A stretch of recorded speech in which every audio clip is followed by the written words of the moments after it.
Welcome to today's mastermind. Look, today this is a super important topic. We get so many questions about this. In fact, a lot of companies that come to work with us, they say, "Hey, we worked with another agency in the past, and things were okay for a while, and then for some reason, it stopped working. It didn't make sense for us. Like we weren't getting the money back that we were spending on the advertising, which is never what you want. The whole point of advertising is it should be an investment, right? So your ad dollar should work. The way it should work is that you spend ad dollars, you get a return, and then you just spend those ad dollars again. It's almost like as if it was an ATM where you like make a deposit, it actually spits out some more money, more than you put in, and you just keep doing it, cycling it over and over and over again. So if that's not what's happening with your advertising, then it's not working. And what can happen oftentimes is that you have an ad campaign, whether it be Facebook or Google or whatever the case is, and it stops working. There's actually like a million reasons why that could happen, but Alan, give me one reason why you've seen ad campaigns stop working. This is an easy one. Your audience too small. So when you're building up an ad, there's a specific part where you want to know which people to target. It's very important to have a broad audience.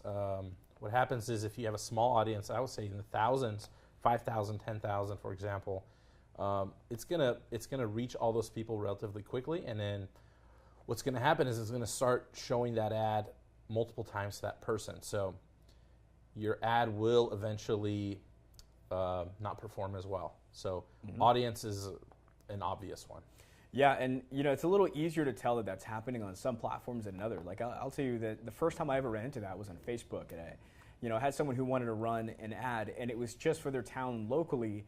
And they wanted to target very specific people. And we did the job of narrowing it down to targeting those individuals they're trying to reach for their business to get leads. But when you narrowed it down by like such fine criteria, and then you also limited it to within the range of this city, it was almost nobody. So I remember that person's ad, it didn't really go anywhere. It didn't really get that much attention because, like, frankly, it just didn't have enough people in there for Facebook to show the ad on a recurring basis.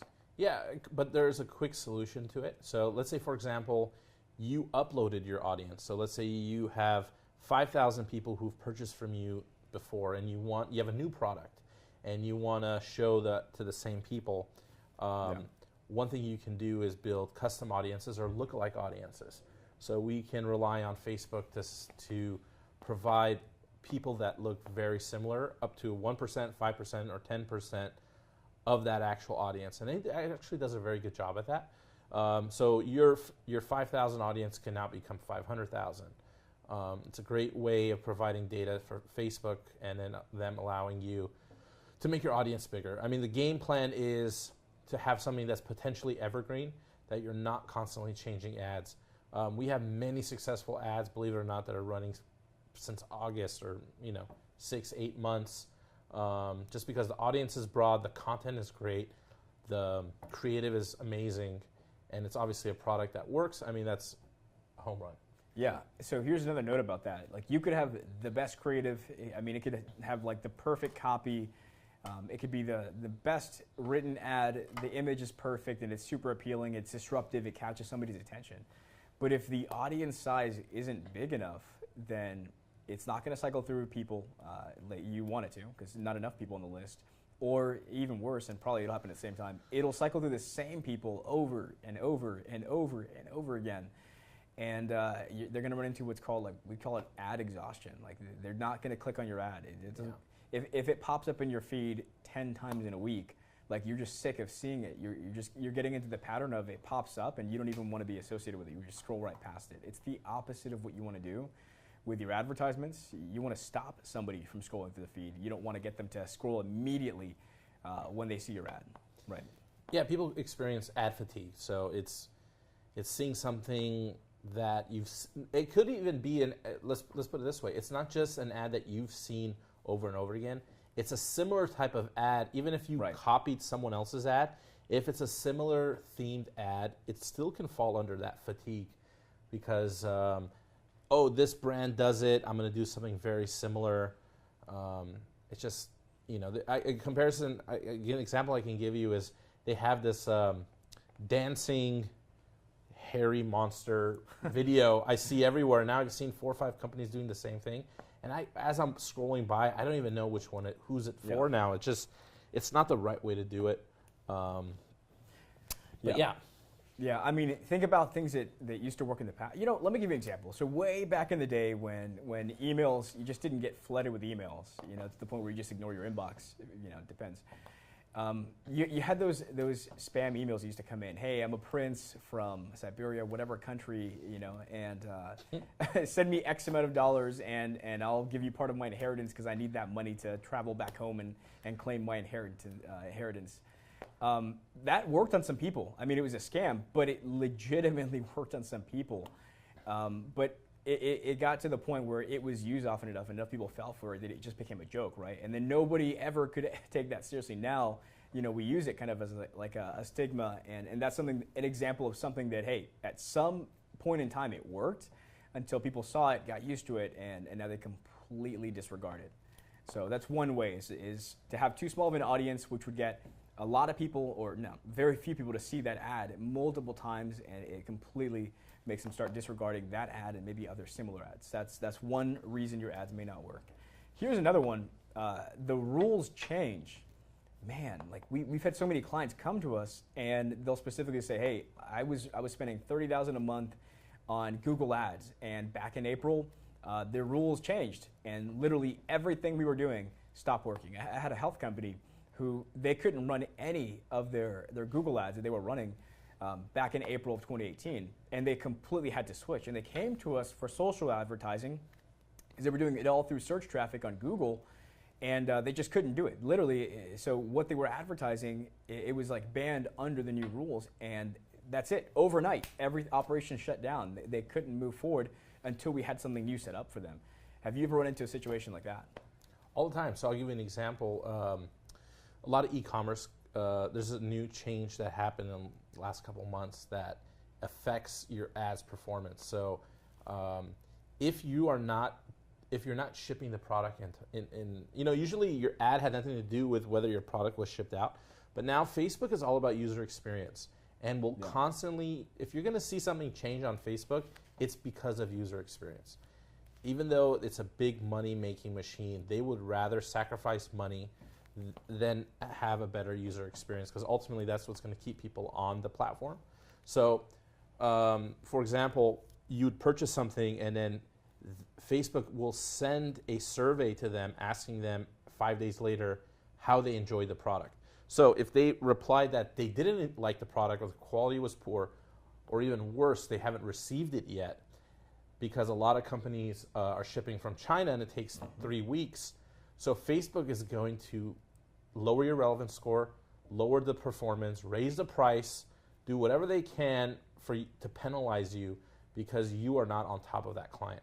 So, and a lot of people won't even notice that. They won't even get a notification that their performance is, that survey is going out. They'll just say, hey, you know what? It just tripled in price. And that's a way you can tell that your ads are not performing well. Yeah. I mean, and that happens so often, right? Where somebody, their ads, the cost per lead goes up, and the leads aren't necessarily any sort of better quality or anything. It's just they have it going up and they're not sure why, right? There's so many different little things that you could change up on an ad. Sometimes it's a good thing. I mean, sometimes Facebook will come out with a new piece of their software. So they came out with a feature a few months back. I mean, I guess in testing is a little further back, but a few months back, where now you can see the breakdown. So you can basically run an ad, you can give it a few different versions of copy, you can give it a few different versions of the image that you put in there or video, and you can basically have Facebook test all the different variations of your ad, all the different little headlines, the different calls to action. And the way that it used to be, like, it would tell you which one of those individual things did best. Like, hey, this is the best headline, this was the best image, this was the best description. This was the best call to action button, like learn more or download or whatever the case is. And you kind of had to just kind of like jimmy rig it and see piece by piece which one of these like did better. And they came out with a new feature just a couple months ago where they'll show you the full breakdown of what combination of everything did the best altogether. Right. Also, I want to, as much as we're talking about what we consider an ad not to perform well, we're talking about that. Also remember this. Not only, it's not necessarily the cheapest means the better. True. So we can have a lead generation for, let's say, a mortgage company, and we could be getting $15 a lead, but we can have a $70 a lead, $7 a lead, actually be performing 10 times better. So it's like, it's not always how cheap we can get it. Don't be discouraged if your price is going up. Figure out your numbers. Figure out what works. Try to optimize the other stuff that you have control of, which is your landing page.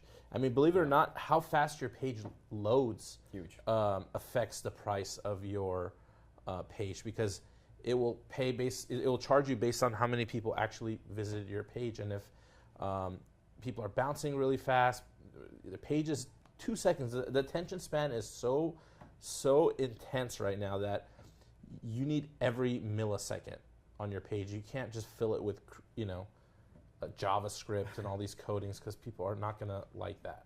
Yeah, no, especially on mobile. I mean, you may not always have the best internet connection.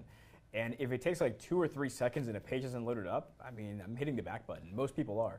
And that will completely kill your conversions. I mean, it'll kill your conversions. It's going to seem really bad when it comes to SEO. You're going to have a really high bounce rate on the site. I mean, a lot of things are going to go wrong with that. Speaking of, when it comes to Google Ads, something I've seen that really hurts it's like even little things.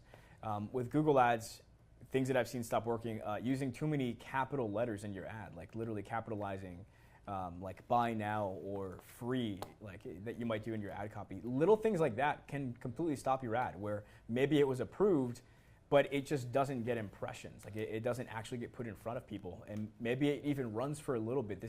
Facebook is notorious for this, right? Where like they'll run your ad and maybe it was a little bit in the gray area of something that might not have been approved, but they'll let it go through for a bit. And then maybe like a week or two later, they'll shut it down. And then it'll just stop because it was never meeting the terms. Also know this, Facebook, for example, shows your ads first to the most qualified person. Yeah. I can't tell you how many people we've had where they said, I think I figured this game out. I'm running ads, it's doing well day 1, day 2, and it just gets worse and worse and worse.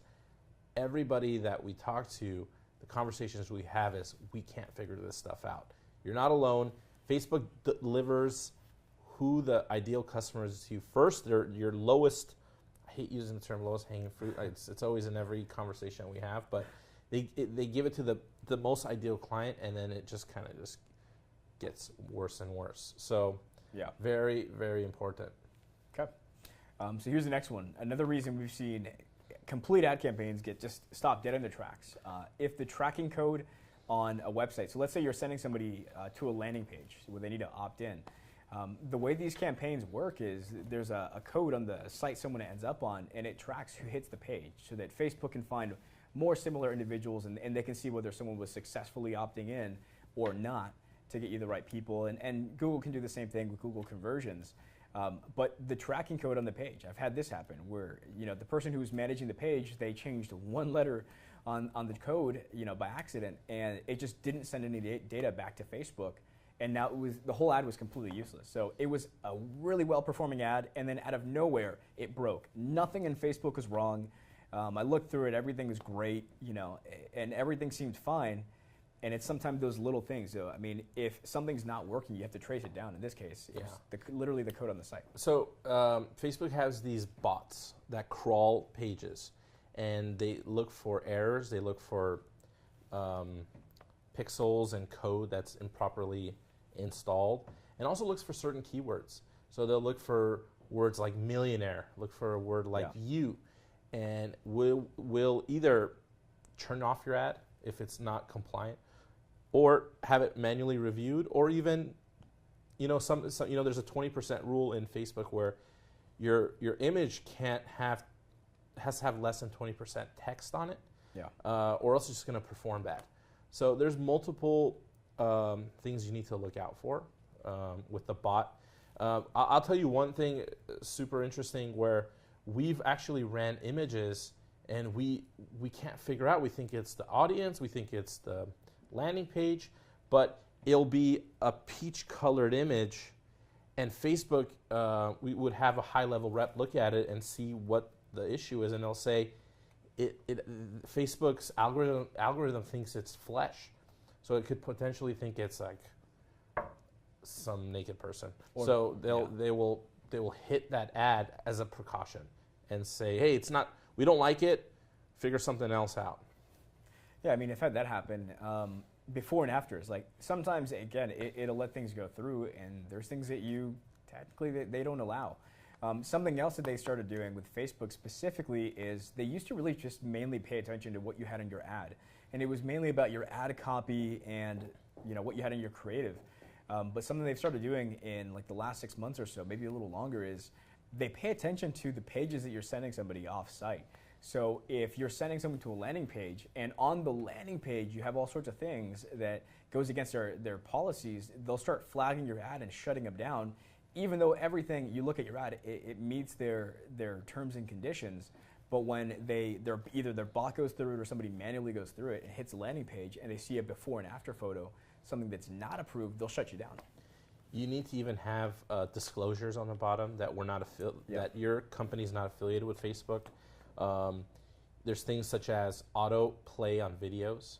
They're very frowned upon. You might get away with it on a super small budget, but you cannot get away with running an autoplay ad at a big scale. These are just things that you learn. So here's the thing. If you don't know this, what's going to happen? Facebook, if you're lucky, will pause your ad, but they have a strong hammer. So they can actually turn off your ads, turn off your ad account, disable your payment, ban your website, block your IP address. So what happens is, if you don't do these things properly, it's just going to make your future ads harder to get approved. It might take a day to get approved. Yeah. Any ad that you create for your domain in the future will trigger a flag for it to be reviewed. You'd have to use a different credit card because that credit card will be banned for policy violations. I mean, there's a whole course that we could do on how to prevent your accounts from getting shut down. I think Seriously. The problem is with a lot of people who are trying to do this on their own is the growing pains, is trying to figure this out and losing thousands of dollars in the process and still trying to run a business and shipping and run an office. It's just stuff that I don't recommend because it's becoming more intricate. You have to realize thousands and thousands of new vendors are coming onto the platform. Some are very skilled and some don't know what you're doing. So you're bidding against really, really smart ninjas who know what they're doing, and you're also bidding against someone who has no idea what they're doing. They're putting a $100 budget, and you're competing with a guy who doesn't know what he's doing, and you're overpaying. So don't lose your money. That's rule number one with Grant in investing in anything. Don't lose your money. Rule number two, don't lose your money. It's a good rule. Yeah, I mean, look, there's so much that could go wrong with an ad campaign. The thing to keep in mind is that it's not even always necessarily the ad. You really have to look down the chain. If something ever stopped working for me, I mean, almost always been able to solve it by like literally starting from, hey, maybe the ad, seeing if the ad itself was approved, and literally going down a level. Okay, so if the ad's approved, is it delivering? Okay, it's not delivering. If it's not delivering, maybe my audience is too small. Like, there's always going to be a logical chain of events or sequence of events that you can track and like very clearly be able to tell like where the link is broken in the chain that it stops it from working. Also, it might not be your fault. So you can have 10 ads running and only 3 are actually delivering, and you're looking at it and you're like, why are these other 7 not performing? Yeah. Turn them off, try to create some new ones, adjust the bid, it's gonna start delivering again. So don't just think it's not necessarily you. It could be Facebook going through some weird stuff. Yeah, it could also be like little nuances. I mean, one that I can think of is, I ran into another advertiser that didn't realize this. If you use a campaign, for example, and you use a campaign budget, which means you're tracking the spend at the campaign level instead of the ad set, which is the default, it's going to optimize your different ad sets for you. So if you said, I'm going to spend $10,000 a day on this campaign, if you've got 10 different ad sets in there, it's not going to split that up into 1,000 each. It's going to look at which ones are doing better, and it's going to start spending more on those. So sometimes it's not even about your audience. Sometimes it's just how you set up your spending. Facebook is going to try to optimize for you. And if you don't know that it's doing that, you'll think Facebook is working against you, and that's not the case. Facebook's platform is pretty robust.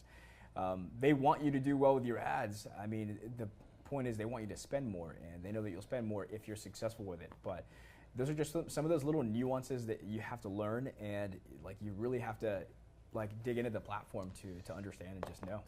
And also, one way to know your ads are not working, it might not be spending as fast. So sometimes you'll have big budget, like he was saying, and you're like, man, this ad is doing really well. It's only spending $40, $46. I can't get it more because it just could be an audience. It's just unable to give those extra impressions that you want. You could have a $20,000 a day budget on it, but it's still not going to go through it unless it delivers to the same person, which you want to avoid that. But many factors that can cause your ads not to work, and believe it or not, it happens quite frequently. You got to be able to have the data and the staff to know what the issue is. A lot of it can be video content. I could tell you a video with a 5-minute intro to your company, or a lot of people use these, moving logos. Like, people don't have time to watch that. Like I told you, the attention span is so short. Yeah. You got to get to the point. You got to be different. And we at 10X Productions have that data, and we can kind of help guide you. If you are a client of ours or looking to be a client of ours, we can help you with a strategy that we see work with clients. And you want to have no downtime. I mean, that's why we're running multiple campaigns parallel at the same time. So in case our audience gets short, in case this one type of campaign is paused, we have 7 other ones cruising. Yeah. Yeah, so look, there's a lot that goes into it. Hopefully this helped you out. And look, if you'd like to get some help with this, I mean, we'd love to have a conversation, a chat, and see how it is we could help you. Reach us at cardoneadvertising.com. And if you don't already have your ticket, do you have your ticket, Alan, to the 10X Growth Con? I do. It's not as nice as this one. We are sold out on diamonds and premier tickets. So the best seat you can get is a VIP. I think we might have 1 or 2 premiers left. Maybe. You guys should try calling in. Maybe we can figure something out for you. But I do encourage you guys. I will be on the field. I'm a great guy to chat with. We can talk nerd talk. Love to meet you guys. All right. So as always, coming to you from 10X headquarters. Hopefully this helped you guys out, and we will talk to you soon. Take care.